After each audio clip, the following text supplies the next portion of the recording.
You're listening to Learning Leader Spotlight, interviews with corporate L&D leaders. On each episode, we sit down with key industry experts to discover more about what's happening in the world of learning and development, from current trends and insights to the most valuable lessons learned along the way.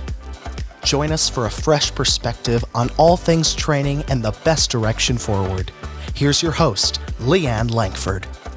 Hi, welcome to Learning Leader Spotlight, the podcast where we interview the learning leaders of today to help the learning leaders of tomorrow. I'm your host, Leanne Langford. I am the president of Training Pros, and Training Pros is a woman-owned L&D contract staffing company where we like to say, when you have more projects than people, let us find you the right consultant to start your project with confidence. I'm really excited about this episode today. This is actually our 100th episode, so I invited a very special guest to talk with us. I want to have everybody welcome with me Brandon Carson. He is a globally recognized leader in L&D. He's the founder of L&D Cares.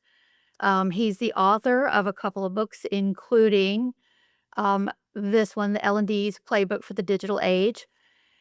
And he's also a former client of mine and a longtime friend. So welcome, Brandon. Wow, Leanne, it's so great to be here. And thank you for bringing me on the 100th episode. What a milestone. Good work. Thank you. Thank you. It is a milestone, and I didn't realize it, but I Googled it this morning, and said, what percentage of podcasts make it to 100 episodes? And it said only 5% so far make it that far. Holy Toledo. That's fantastic. Yeah, I that's think it's great. great. It's a big milestone for us. Woohoo. So thank you for being our special guest today. Thank you. Appreciative. So because you're a special guest, we're asking you special questions. We're going to talk about different things today. You've got so much research and everything out there, and I did a lot of reading before I brought you on of your stuff so that I'd be prepared to ask you good questions. Fantastic. So, first one, when you think about the next 3 to 5 years, what's the biggest shift L&D leaders aren't preparing for? Yeah, 3 to 5 years is not much time. Let me push on this a bit. We're in what is called a period of asymmetric acceleration. And what is that? This means we're likely to see a century's worth of transformation in the next decade. And that is a lot of change. Now, we've been going through a lot of change the past several years, but much more to come. And I think we're all getting sort of used to being on this bandwagon, if you will. But for those of us in HR and L&D, we're seeing 3 shifts colliding simultaneously. The first is shifting from the learning function to the work system. So most of us in L&D, if you think about it, we still optimize learning as an overlay onto the existing current system of work. We use content, we build academies, and we install dedicated learning platforms, for example, to get this done. The real shift occurring is that learning is being absorbed into the workflow itself. And AI is an opportunity for us, if you will, to turn training into real-time augmentation. And, it's funny, years ago when I was at Delta Airlines and I led the training team there that supported our global airport operations, we were talking about, the folks on the ramp who throw the bags in, they put the bags into the plane. I don't want to say throw. They place the bags into the airplanes and they gently, carefully remove the bags from the airplane. Sometimes, and I did that job for a while I was out on the ramp. And those I swore I would never overload my luggage ever again after doing that for a few days. But those are 50-pound bags that people are putting into the airplane. So we literally worked on exoskeletons, putting an exoskeleton on the body that would actually do the lifting for you. So if you think about that, that's not necessarily AI, but that is real-time augmentation in the moments of need in the work, right? And so this idea of augmenting workplace performance is not entirely new. If you go back to Gloria Geary in the 90s, I mean, we've been here with performance support for quite some time. However, what AI brings us is the ability to bring adaptive context into those moments of needs. So that's the first thing, moving from learning function to work system. Second, we collapse the course as a primary unit of value for learning. Courses have been our standard output for since kind of we've been around, if you think about it. And course completions have been our first level of success as a business function. I mean, I remember in a prior job I had as an instructional designer, that was my performance metric, was course completions, and then added with that satisfaction scores, right? Which came from the course survey at the end of the course. If I got above a 4 on, average across all the courses I created, I still had a job. If I didn't, then I'd have to explain, what was going on. So, but now we're leveraging AI to generate content instantly, bringing the marginal value of creating course content to near zero. And I hark back to some of the days, like I was working on a telephone system, CBT, computer-based training years ago, where we literally had 6 months to produce the 27 module course that would be distributed on CD-ROMs with really rich animations and 3D videos in it, lots of simulations and things like that. But what replaces this course content factory is support for decision making in the workflow, judgment scaffolding, and augmented performance engines. So L&D is exiting the content business. We're now in the workforce capability business. And third, we must have a primary seat at the table now for rewiring the work operating model so that we can integrate learning across the digital and physical work systems. This is critical because we must transition work from what John Hagel calls the scalable efficiency work operating model we've been operating under since the dawn of the manufacturing age. And that's where, you know, um, standardization, repeatability, and centralized control was how work operated. Most companies are still operating this way and they're having challenges with it. They're really struggling with that because the workforce have different expectations of what they want from work. And as we start integrating AI into the work and even more automated intelligence and robotics and other types of things like those exoskeletons potentially, right? That's just not going to work anymore. So AI introduces continuous change, role fluidity, and skills volatility. And these are really three important things to think about. So that means every company, regardless of the size of the company, needs to become a learning company. Ed told us this at Delta during COVID, right? He came out and one of the first things he said was, we didn't have a playbook for a global pandemic. We didn't have one sitting around that we can pull out of the desk. And so now we have to become a learning company. That was a transformative period for us. We had to figure it out, right? Now we had to do that on the fly, which is not what we want to be doing as we go through this AI transformation, right? So we need to build a system where learning is continuous, embedded, and democratized but governed. I always say democratized but governed. This rewires the entire performance management system that we've been using for almost 60 years. So these three shifts are as big, Leanne, if not bigger than the internet itself. And that's the next if you say the next 3 to 5 years, I mean, candidly, we're on a 10-year arc as it applies to AI integration and AI adoption to absorption.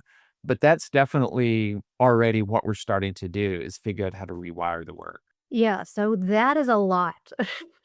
That's a lot. I know. It's like, but these are the things that, and I'm seeing so many of my colleagues, when I talk to people, like a lot of people say L&D must do this and L&D must do that.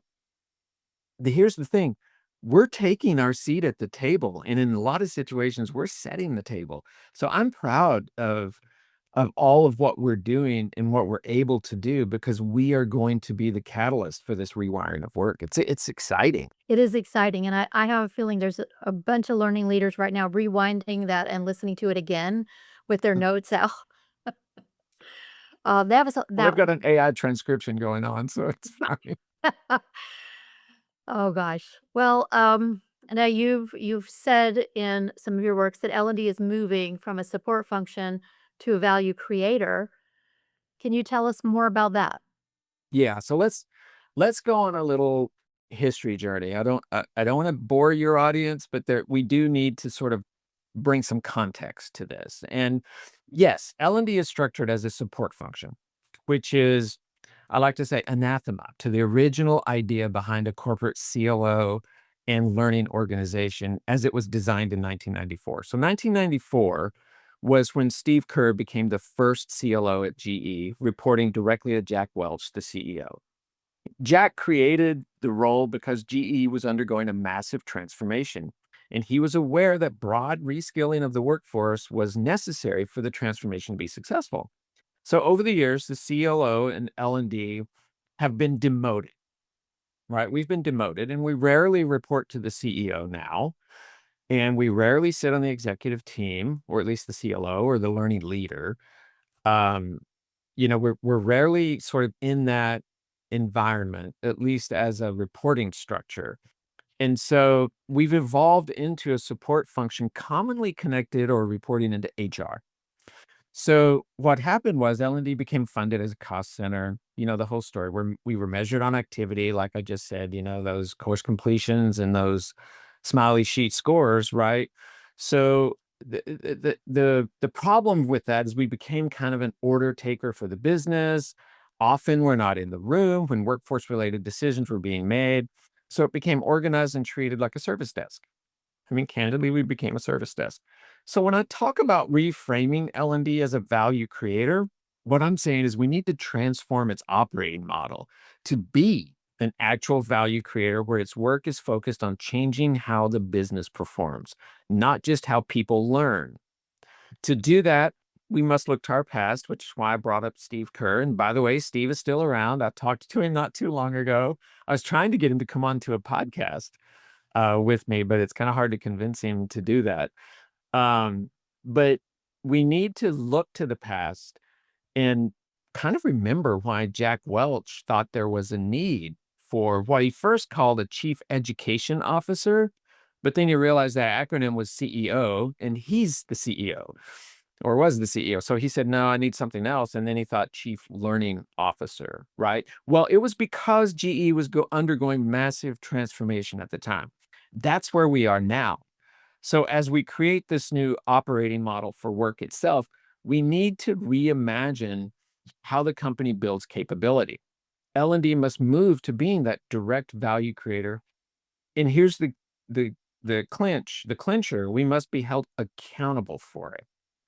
And we do that by embedding workforce capability into the enterprise priorities, having the CLO own capability for what I call the ECRs, the enterprise critical roles across the company, and having a seat where workforce decisions are being made.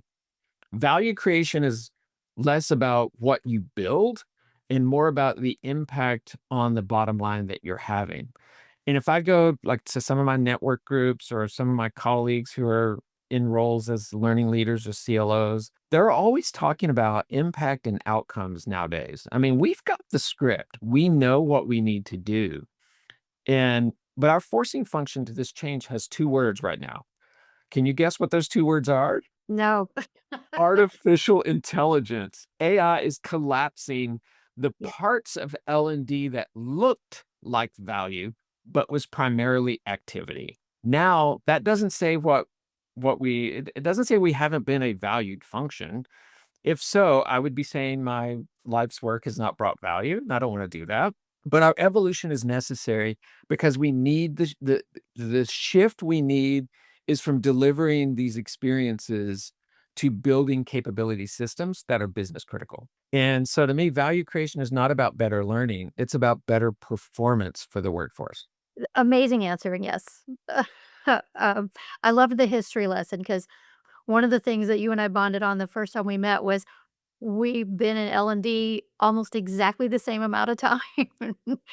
We understand where each other came from and everything, so I loved the history lesson, and by the way, I used to work at GE Oh, you're kidding, in really? learning. Yeah.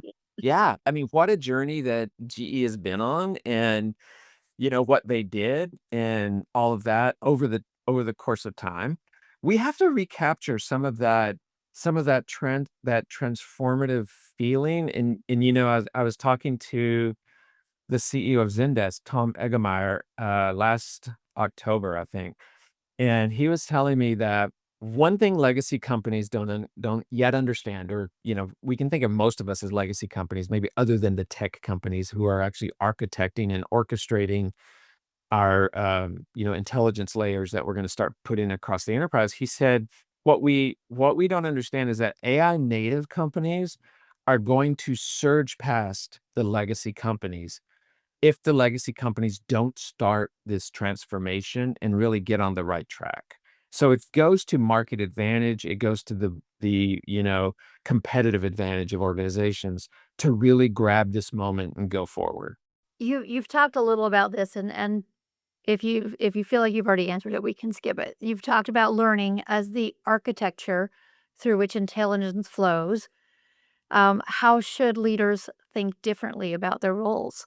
Well, many leaders, you and I know this. We've worked with this all our careers. Many leaders see a new product or a new service as the catalyst for training. I have a million stories I could share about someone calling up from the business, and this is sort of the service desk model. I remember once I worked at a large home improvement retailer.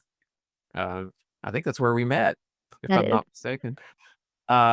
And I don't know if I've shared with the audience, but you're the reason I went to Delta. So I'll always be connected to you in that way. I remember getting a call once. We want to do some new work in this area. We have some new products coming out, so we need to train the workforce on it, right? And my team needs training. But if the company has an intelligence layer across the enterprise and capability is tied to it, then that dramatically changes this dynamic. It's almost the forcing function out of the service desk model. Managers become responsible for the conditions under which intelligence flows. This is a big shift because they are now the catalyst for creating space for learning in the work, determining where AI is trusted versus challenged. And even more importantly, they're responsible for designing how decisions get made. And so the manager no longer orders up a training product. They're a key part of shaping the system that enables their team to learn, or worse, they're a part of blocking it. And I say that because the number one challenge I've seen across all my roles when I've been, working on this, it's been providing the workforce time to learn. And I want to say that, I don't know if I can say that on video in all caps. Time to learn. The enterprise intelligence layer accelerates learning. And in this age, all employees need to be continuously learning. Yes, we all say that. But guess what? They also need to be learning fast. And so this redefines the paradigm of the last 60 years of corporate training. The shift in leadership is simple, but not easy. The best leaders are no longer the smartest or most experienced. They're the ones who help make the team smarter in motion. So if the intelligence layer that we construct does its job, decision making becomes the critical signal of learning. So one might say the most important learning experience in the company is the last decision someone made. wow, that's a lot. Um, This is the work we're doing, is that intelligence layer, which connects the corporate data, and the data that's important to the workforce to be able to get the job done, connects that to what I was talking about earlier, the augmented performance engine, which gives it to you gives you your what you need in the moments of need. Now that's what we call performance support. That's not always all learning that you do or that you get, right? But it's the most important to get right so that it's embedded and the workforce can learn faster. uh, dare to dream. So, Right? Exactly. We yeah. can build it. I can't wait to start seeing this type of stuff coming to fruition and get to take some tours of how people are doing this. Well, let's shift gears a little bit. You've been a strong advocate for skills first. I also recently read an article from you about the risk of dehumanizing the workforce by being skills first. So, what are you seeing organizations getting wrong right now about skills? Yeah, thank you for the call out, and I'll, do a little blurb for my skills newsletter on LinkedIn because that's where I talk about this. Our move to skills is directionally right. We've been working on moving to skills. I call it skills first. We've been working on moving to skills first for quite some time. When I first got into this type of work, We were focused on creating visibility, mobility, and broader opportunity. The problem is many companies have been starting with the technology first. In my first role of like helping to move an organization to being skills first, it was really about looking forward and realizing we didn't have enough on the bench. We didn't have enough in the pipeline of capability for what we knew then was going to happen with future of work. And this was probably 2023, 2022. There's a in the US, there's a challenge with education, right? And access to education to get academic degrees and that kind of thing, which, the academic degree has been the credential marker for a lot of roles.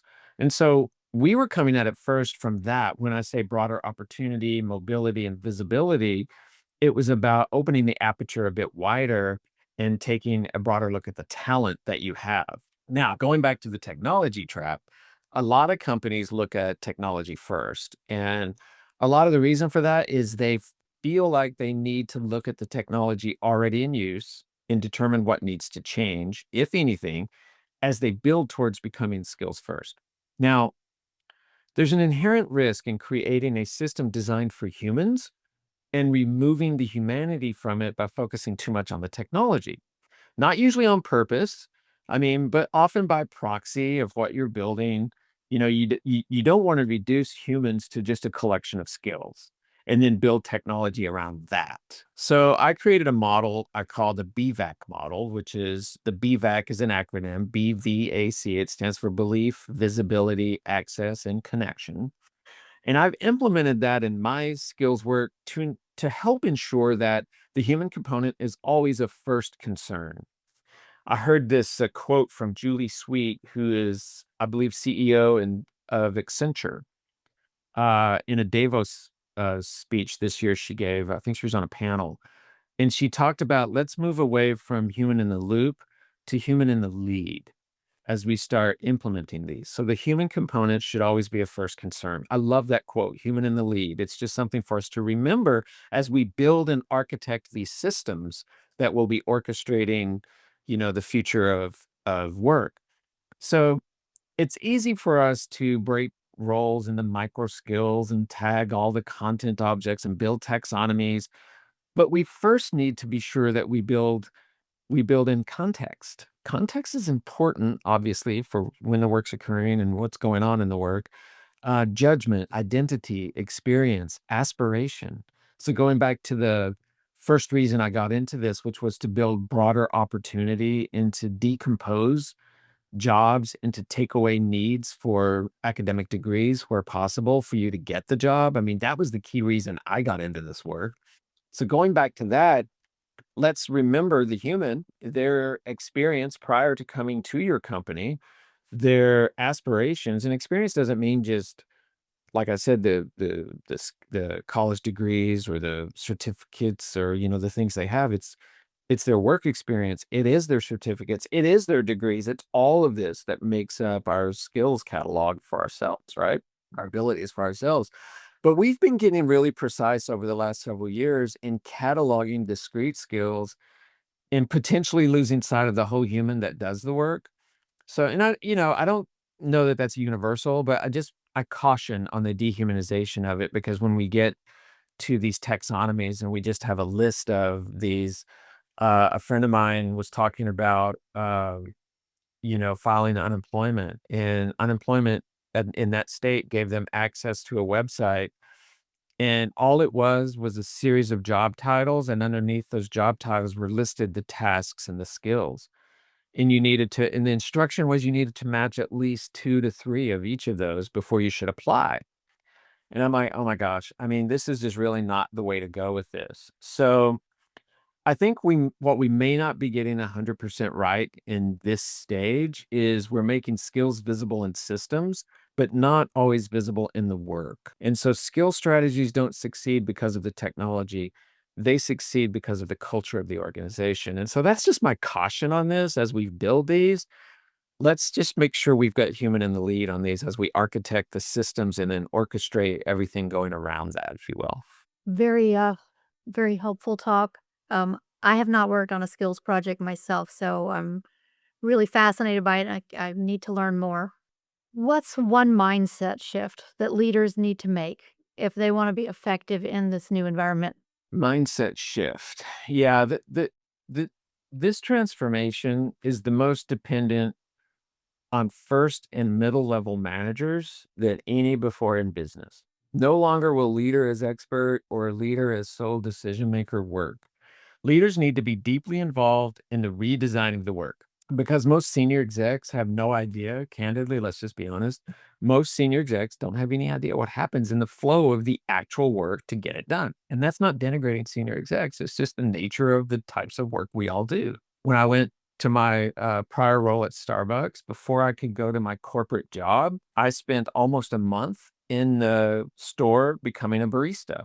And since I was going to be responsible for all of the training that we were doing for our baristas, I needed to understand not only, I mean, I could learn how the work actually, how the work is supposed to get done. I wanted to know how it actually gets done and be a part of it and be that sort of ethnography, right?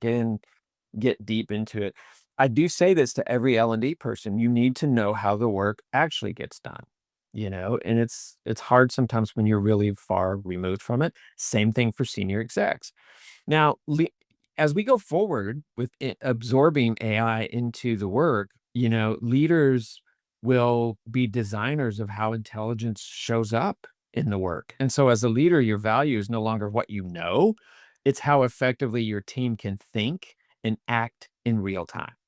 So leaders must be comfortable managing that flow and not enforcing control. So it goes back to, I was talking about the manufacturing age model before, where standardization, repeatability, and control was the thing.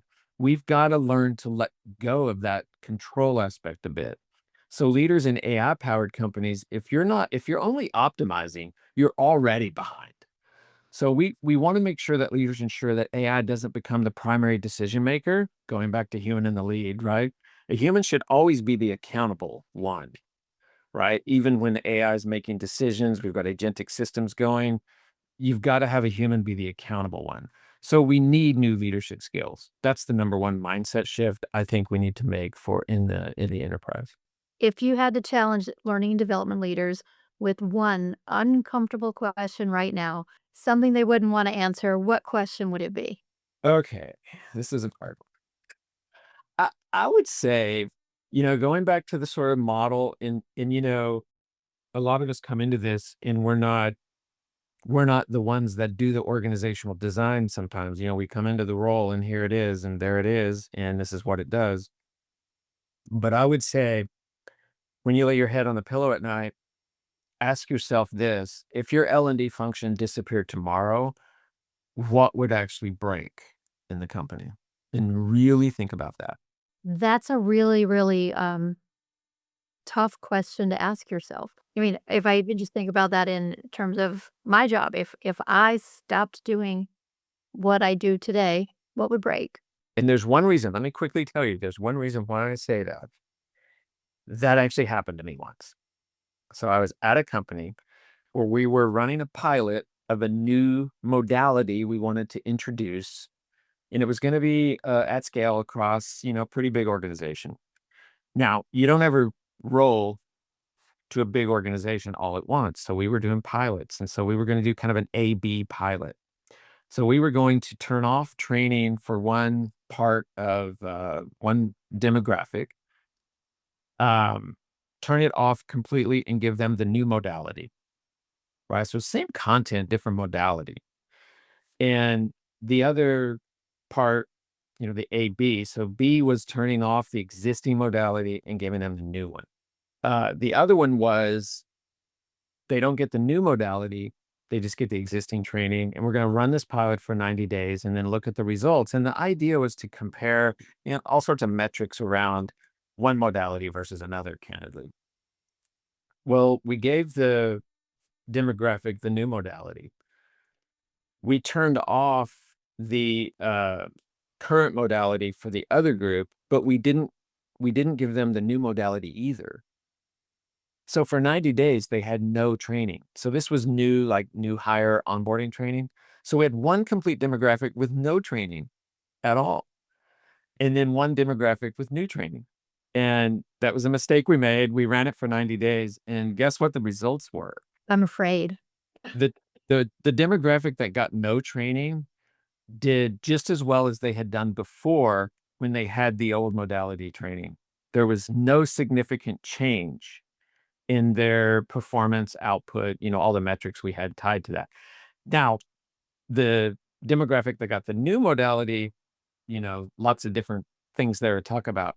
But the scary thing was the training, it made us realize if your L&D function disappeared tomorrow, of what would actually break? Well, candidly, nothing broke, which means that we weren't really adding any value at all because performance didn't change. So that's a wake-up call, right? If your L&D function disappeared tomorrow, what would actually break? It could be good or bad for you. That's, it's scary. Yeah, that's a little Yeah, scary. that's scary. Oh gosh. I was afraid of what the results might be, but I also want to go back and ask, questions like talk to the line managers and people like that. It's like, okay, well, what did you do with no training? How did you take care of this? And Yeah. maybe there was some benefit to having the training. We did, and so we did the forensics on it, right? And it led us to some new understanding of things, right? So that's sort of that stronger connection needed to what's going on in the business and how is performance tied to that from the workforce, from the workforce considerations. So we don't often get these really clear, the window is cleaned, kind of clear look into what our products do or don't do to help the business, right? So, We really don't. yeah, I love what you said about, you went to go work at a Starbucks location and learn to be a barista. I used I'm to a copy master now. I'm a copy master. So, I used to do that too in every job I had. As a training person, I would go and back then we called it training. I would go and work in the location. One of them was a retail store, and I went and worked in the store to figure it out. One of them, I was working with internal auditors. I got to go work on an audit, be part of the whole project, kickoff to end, and the whole thing, just so I could understand what my yeah, audience was going through. yeah, Yeah, it's critical. It's critical. Yeah. definitely different. Gosh, you have given us so much information to think about. You probably have a bunch of learning leaders getting an ulcer right now thinking about all the stuff you've heard of that. It's not it's simple, but not easy, like I said, but this is in my since you and I have been doing this for all these years, this is the most engaging and fun time, if you will, to be in this practice. It's just really, you know what I mean? There's a lot going on and all that, but it's really so exciting. So it's great to talk about. It's fun to talk about. It is. I'm having the best time learning about this stuff and just talking to learning leaders like you and hearing, okay, what are you doing? How are you tackling these problems in your company? It's a lot of fun. And that's one of the beautiful things I think about this podcast is we get to hear from the leaders, what's going on. Yeah. Yeah. It's fantastic that you do this. Great service to our practice. Thank And you. 100 episodes now. That's cool. 100 episodes. Yes. And Brandon, you've been an amazing guest. I don't know if you know this, but our charity here at Turning Pros is we plant a tree every time we put someone to work. Oh, fantastic. And we plant 5 trees every time somebody agrees to be interviewed on our podcast. So I love we're going to that. plant 5 trees for you in the world. Thank you. That's fantastic. I love that. You're so welcome. So we've planted over 5,500 trees so far in the world on behalf Wow. of our projects. Fantastic. That's great. I love that. This was a great episode, and I really appreciate you. I hope everyone will tune in again next week for our 101st episode, where we will hear from another learning leader from another industry. Thanks for joining us for the latest episode of Learning Leader Spotlight, interviews with corporate L&D leaders. You'll find links in the show notes to any resources mentioned on today's show. If you're enjoying our podcast, please subscribe so you never miss an episode and leave us a 5-star review.